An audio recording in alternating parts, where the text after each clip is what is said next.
मैं तो लड़ ही रहा हूँ, लेकिन कांग्रेस को भी लड़ना चाहिए बीजेपी के खिलाफ, लेकिन कांग्रेस लड़ नहीं रही है। उपचुनाव के अंदर जब आरएलपी से अलायंस के बाद कांग्रेस का खाता खुला राजस्थान में, तो कांग्रेस के नेताओं को लगा कि अब उनकी गिरफ्तारी हो सकती है, तो उपचुनाव में खुद ही सरेंडर हो गए। बोले साहब हम आपको जिता देंगे भजन लाल जी, बस हमारे खिलाफ कार्रवाई मत करना। लेकिन 4-5 जगह जमानत जब्त करा ली अपनी कांग्रेस पार्टी ने। तो इससे आप अंदाज लगा सकते हो कि कांग्रेस और भारतीय जनता पार्टी मिले हुए हैं, और राष्ट्रीय लोकतांत्रिक पार्टी सहित तो तमाम पार्टियां इन दोनों दलों के खिलाफ संघर्ष करिए, आंदोलन करिए। हम राजस्थान की सड़कों पर लड़ेंगे, प्रयास करेंगे, एसआई भर्ती रद्द कराएंगे, चाहे हमें कितना ही बड़ा आंदोलन करना पड़े, चाहे हमें जयपुर में 1 लाख लोगों की रैली करनी पड़े आगामी दिनों के अंदर, वो भी हम करेंगे। और परसों से हमारा ये आंदोलन शहीद स्मारक से शुरू होगा। संघर्ष समितियां भी हमारे साथ रहेगी, और राष्ट्रीय लोकतांत्रिक पार्टी संघर्ष समितियों के साथ मिलकर एसआई भर्ती को रद्द कराने के साथ साथ तमाम जो सरकार की कमी खामियां हैं, तमाम जो आम जन को, जवानों को, जिस तरह हमारे पद खाली है, बेरोजगारी भत्ता है, दूसरे मामले कानून की बिगड़ती स्थिति राजस्थान के अंदर, भ्रष्टाचार ब्यूरो पकड़ लेता है, तो आप ये बताइए कि इनको आप परमिशन नहीं देती सरकार वापिस उनके चालान की, तो कितनी बड़ी विडंबना राजस्थान के अंदर है। तो इन सब बातों को लेके एक मैं ये भी करूँगा कि एसओजी के अंदर टोटल जो अधिकारी आपके एसओजी में, वो तो टोटली शायद मेरे हिसाब से होंगे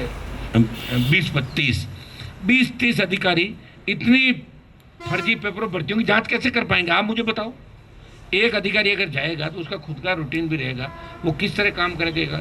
तो मैं चाहता हूं कि 100 अधिकारी तुरंत प्रभाव, जो खाली पड़े हैं बेचारे, पोस्टिंग नहीं मिली, ऐसे लोग जो ईमानदार हैं या कुछ समय तक ईमानदार रह सकते हैं। देखो लंबे समय तक जहाँ लोग रह नहीं पाएंगे ईमानदार, देखा हमने भ्रष्टाचार निरोधक में जो ब्यूरो में पोस्टिंग कराते हैं वो पूरे टाइम लूटते हैं बाद में, और बाद में एसीबी में जाके और चोरों को पकड़ते हैं, चोरों को पकड़ रहे हैं। आप बताएं, ये हालात है राजस्थान की, नहीं देश की।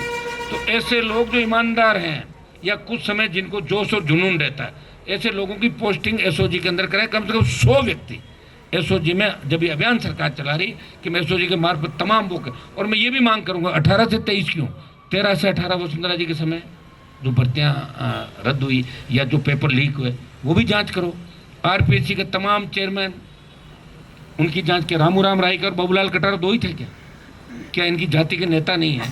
इनकी जाति के नेता नहीं बोले, इसे बेचारों को दबोच के अंदर बिठा रहे। बाकी लोग, संजय श्रोत्रिय, एक हमारे राठौड़ साहब थे पहले, शिव सिंह जी राठौड़, वो तो आजकल सफ़ेद चौड़ा पजामा पहन के राज्यसभा में जाने की तैयारी कर रहे हैं। ऐसे बहुत से लोग राजस्थान के अंदर मिलेंगे जिनके खिलाफ भी जांच की आवश्यकता। मैं तो कहता हूँ एक आध आरपीएससी के जो ऐसे व्यक्ति है, इनका नार्को टेस्ट करा दो लाके, पूरी आरपीएससी की परतें खुल जाएगी और सारी पोल खुल जाएगी।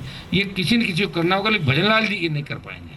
भजन लाल जी मैं लंबे समय जानता हूँ, वो दूसरे मामले में उनका मैनेजमेंट अच्छा, खाने पीने का, दूसरा सामान मंगवाने का, बनाने का, तो जो आदमी जीवन भर जो काम करता है वो वही करेगा, उसके अलावा उसकी उम्मीद मत करो। अब मेरे बारे में कह दूँ, मैं संघर्ष ही करूँगा, इस संघर्ष मेरे से बढ़िया कोई नहीं कर सकता। जिद और जुनून के साथ आगे बढ़ना।